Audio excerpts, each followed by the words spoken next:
During my break, I played a lot of Pokémon SoulSilver. And when I say a lot, I really mean a lot. I really missed grinding hours and hours just to evolve that one Pokémon you need to beat a specific trainer, because there is no Team XP share. Something I don't think kids nowadays will understand. But us, old folks, we get it. We love that suffering. And one of the main parts of that grind loop is constantly going back and forth to the Poké Center, healing your team, using the PC, moving Pokémon around, right? Right? Now, normally you will just use the move option, which lets you drag Pokémon between your party and the box, but like an old man who refuses to learn new technology, I didn't notice it at first. So I was doing it the ancient way, deposit, withdraw, deposit, withdraw. Like I was sending emails with a fax machine. And while doing this, I noticed something weird. When I clicked deposit and tried to exit, a message appeared, exit the box. And I was like, yes, that is exactly what I want to do. But then later I used withdraw, and when I tried to leave, the message said, continue box operations? Excuse me? That is the opposite of what I wanted. So sometimes I pressed yes thinking I was leaving but I was actually continuing, other times I pressed no thinking I was staying but I exited. I was losing my mind, I was going crazy. Did the Gengar cast Confuse Ray on me? And people who actually play the game are probably thinking, what is this dude talking about? That doesn't happen. And they're right, because the confusion is even worse. At first I thought this happened in different menus, deposit versus withdraw. I even had a whole video idea ready about inconsistent UI. I was feeling pretty smart, but then I tested it again. Both menus were showing exit the box. And I was like, did I hallucinate this? Did I dream it? Then I finally noticed what was happening. And suddenly everything clicked. If you press the physical B button, the message says, continue box operations, but if you press return on the touchscreen, it says, exit the box. My entire video idea collapsed in front of me. I wasn't discovering bad UX, I was just clicking B sometimes and return other times. Fantastic. What I truly discovered with this was that I am indeed dumb.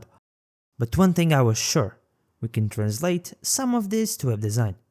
Imagine we build a simple web app, you have 2 pages, add items to a cart, remove items from a cart, and when you try to leave the page, you sometimes see exit the page, but other times you see continue cart operations. And the yes-no logic flips depending on the message. People would absolutely lose their minds. Users rely heavily on patterns, they build habits. If 2 actions feel similar, the confirmation flow should feel similar too. Otherwise, users start second-guessing themselves. But there is actually an even better question here. The real question is not, is the confirmation consistent? The real question is, should the confirmation exist at all? Modern UX often tries to avoid confirmation dialogues completely. Instead of blocking users with a pop-up, systems prefer things like autosave, undo,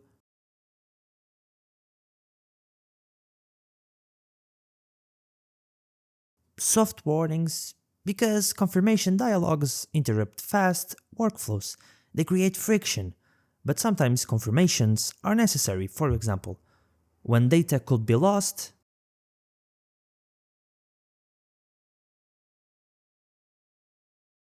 when the action is irreversible, or when mistakes are expensive. So confirmations themselves are not always bad, but unnecessary confirmations are just friction. But back to my original issue, let's say. Pokémon wasn't built for the web, it was built for the Nintendo DS. And that changes things because the DS had 2 input systems, physical buttons, touch input. And those inputs carried meaning. The B button traditionally means cancel. So when you press B, the system assumes you're trying to cancel the current action, which is why the game asks, continue box operations. You are cancelling, so the system checks if you want to keep going. And here's the clever part. If you spam B like a maniac, the default option becomes no, which means you exit quickly. And that's exactly how many of us used menus as kids. Just spam B until freedom appears, because we gotta catch 'em all. But the return button is different. It's an explicit command. You are literally pressing a button labeled return, so the system asks, exit the box, because now you're explicitly choosing to leave. So the interface is not reacting to the screen you're on, it's reacting to how you got there, which is actually a very interesting design pattern.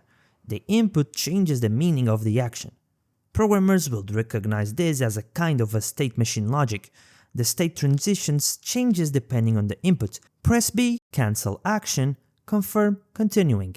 Press return, explicit exit, confirm leaving. Same screen, different intents. There's another interesting design choice here. The PC system has 3 options: withdraw, deposit, move. And technically move replaces both of the other ones. Move lets you drag Pokémon between your party and the box, so I keep withdraw and deposit, because they optimize different kinds of user intent. Withdraw and deposit are simple shortcuts. Move is the flexible system. This pattern appears everywhere in software. You often have a simple shortcut and a more powerful tool. For example, copy and paste versus drag and drop, quick delete versus full file manager, simple upload versus advanced media manager. Under the hood, the real operation is the same, you're just moving Pokémon between 2 containers, party box and box party. That's a symmetric operation. And the move interface actually reflects that mental model better, but the shortcuts still exist because they are faster for simple tasks and because older players were already used to them, which leads to another important idea. Sometimes interfaces look weird because they are carrying legacy systems forward. Game Freak could have removed withdraw and deposit completely, but that would break familiarity. Players already knew these menus, so they stayed, and this happens all the time in software. Old APIs, deprecated buttons, legacy features. Sometimes they stay there not because they are perfect, but because removing them would cause even more confusion. So the UI is not random, it's actually internally consistent. It just feels confusing because we're looking at it through modern UX expectations. Modern web interfaces usually think in user goals: leave page, submit form, upload file. But the Pokémon UI is reacting to input semantics, press B, press return, to completely different ideas. And that leads to the real lesson. Sometimes what feels like bad UX is actually internally logical. The real question is not whether the system is consistent, the real question is, does the system match how users think? Because good UI is not about removing options, it's about aligning system logic with user intent. And sometimes the weirdest interfaces make perfect sense once you understand the world they were built for. But even understanding the logic behind it, I still think Game Freak made a small mistake here, because what's really happening is that they merged 2 interaction systems together.